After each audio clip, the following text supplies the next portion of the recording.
Assalamualaikum warahmatullahi wabarakatuh. Pada video kali ini saya akan memaparkan materi model jaringan standar dan protokol komunikasi data. Perkenalkan, nama saya Reski Auliaksa, NIM 200209502029 dari kelas PTIKC 2020. Standar dan protokol komunikasi data. A. Definisi protokol. Protokol adalah suatu aturan yang mendefinisikan beberapa fungsi yang ada dalam sebuah jaringan komputer. Biasanya, misalnya mengirim pesan, data, informasi, dan fungsi lain yang harus dipenuhi oleh sisi pengirim atau transmitter dan sisi penerima atau receiver agar komunikasi dapat berlangsung dengan benar. Selain itu, protokol juga berfungsi untuk memungkinkan dua atau lebih komputer dapat berkomunikasi dengan bahasa yang sama. Hal-hal yang harus diperhatikan dalam protokol adalah sebagai berikut. 1. Sintaks merupakan format data dan cara pengkodean yang digunakan untuk mengkodekan sinyal. 2. Semantics digunakan untuk mengetahui maksud dari informasi yang dikirim dan mengoreksi kesalahan yang terjadi dari informasi tadi. Dan 3. Timing digunakan untuk mengetahui kecepatan transmisi data. B. Fungsi protokol. Secara umum, fungsi dari protokol adalah untuk menghubungkan sisi pengirim dan penerima dalam berkomunikasi serta dalam bertukar informasi agar dapat berjalan dengan baik dan benar dengan kehandalan yang tinggi. Fungsi protokol secara detail yaitu 1. Fragmentasi dan reassembly.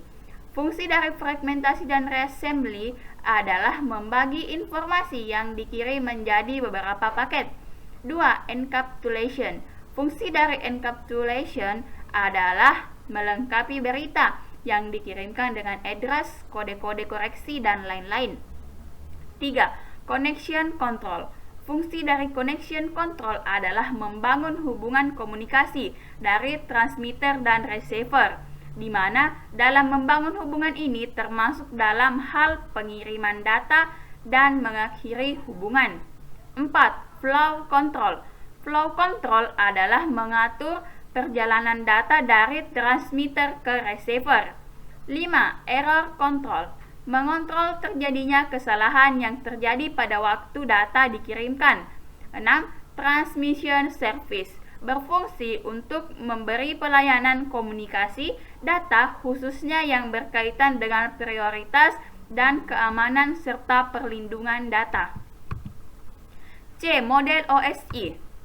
Model OSI atau Open System Interconnection adalah deskripsi dari lapisan desain komunikasi dan protokol jaringan komputer yang dikembangkan sebagai bagian dari inisiatif Open System Interconnection. Tujuan utama dari penggunaan model OSI adalah untuk membantu desainer jaringan memahami fungsi dari setiap lapisan yang terkait dengan aliran komunikasi data, termasuk jenis protokol jaringan dan metode transmisi. Nama-nama layer dalam OSI. 1. Application layer atau lapisan ketujuh. Menjelaskan spesifikasi untuk lingkup di mana aplikasi jaringan berkomunikasi dengan layanan jaringan. 2. Presentation layer atau lapisan ke-6. 3. Session layer atau lapisan ke-5. 4. Transport layer atau lapisan keempat, dan 5. Network layer atau lapisan ketiga, dan data link layer lapisan kedua, serta physical layer atau lapisan ke-1 atau lapisan pertama. Selanjutnya, TCP/IP atau protocol suite. TCP/IP dikembangkan sebelum model OSI ada. Namun demikian, lapisan-lapisan pada TCP/IP tidaklah cocok seluruhnya dengan lapisan-lapisan OSI. Protokol TCP/IP hanya dibuat atas 5 lapisan saja: physical, data link, network, transport, dan application. Cuma hanya lapisan aplikasi pada TCP/IP mencakup 3 lapisan OSI teratas sebagaimana dapat dilihat pada gambar berikut ini. Berikut adalah macam-macam layer pada TCP/IP. 1. Physical dan data link layer. Pada lapisan ini, TCP/IP tidak mendefinisikan protokol yang spesifik. 2. Network layer. Pada lapisan ini, TCP/IP mendukung IP dan didukung oleh protokol lainnya. 3. Transport layer. 4. Application layer. Addressing atau pengalamatan.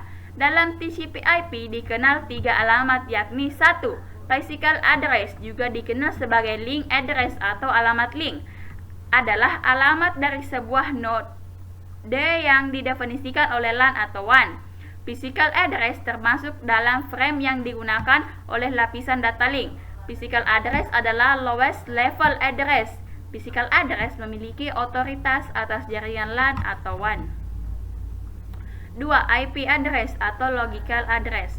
Logical address diperlukan untuk komunikasi universal yang mendasari independen dari jaringan fisik. Logical address tidak mendukung dalam lingkungan internet network, di mana jaringan yang berbeda dapat memiliki format alamat yang berbeda. Sebuah sistem pengalamatan universal dibutuhkan di masa sistem setiap host dapat diidentifikasi secara unik terlepas dari jaringan fisik yang mendasarinya. 3. Port address. Proses-proses untuk menerima data secara bersamaan diperlukan metode untuk pelabelan proses yang berbeda. Sekian materi yang sempat saya paparkan. Mohon maaf jika terdapat kesalahan. Terima kasih. Assalamualaikum warahmatullahi wabarakatuh.